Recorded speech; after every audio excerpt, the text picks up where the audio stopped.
Alors, on en vient aux aspects militaires qui sont quand même prégnants pendant toute la période, celle de la Révolution et évidemment celle de l'Empire a fortiori.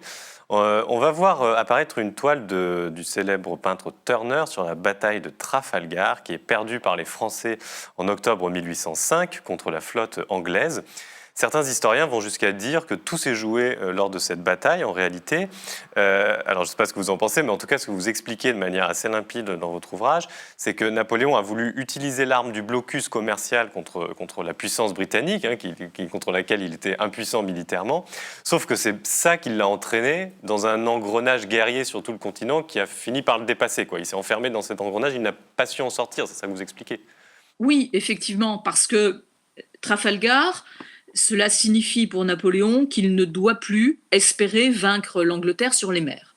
Et que par conséquent, c'est sur terre qu'il peut espérer l'emporter, tout simplement parce que ce conflit avec l'Angleterre, il s'est noué quand même pendant la Révolution française, hein, avec ce paradoxe d'un affrontement entre finalement les deux nations les plus avancées politiquement en Europe et dans le monde à ce moment-là. Bon.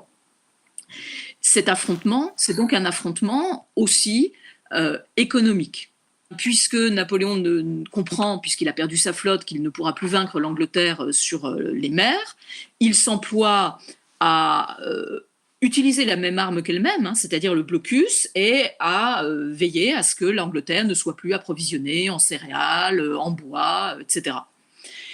Or, pour faire respecter ce blocus, donc ce blocage des côtes, eh bien, il faut effectivement qu'il maîtrise le continent. Alors, il y parvient tant bien que mal, mais il y a des fuites. Il y a des fuites au Portugal, il y a des fuites en Hollande, il y a des fuites en Russie, finalement, aussi.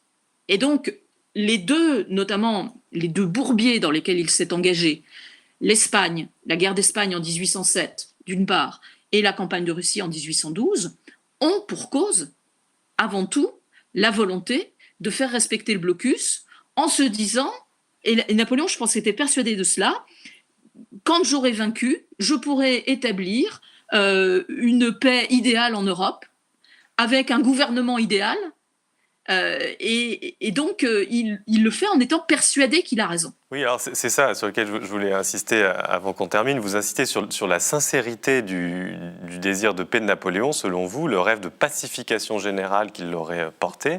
Ce qui apparaît comme un paradoxe quand même, quand on voit l'engrenage guerrier dans lequel il était.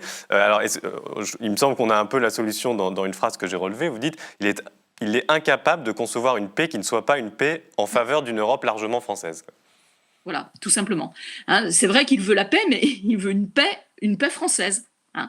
Et c'est pour ça que, notamment pendant la campagne de France en 1814, il n'arrive jamais à accepter les ouvertures de paix qui lui sont faites au bon moment, si je puis dire, parce qu'il reste persuadé que ce qu'il offre à l'Europe de modernité politique est le bien.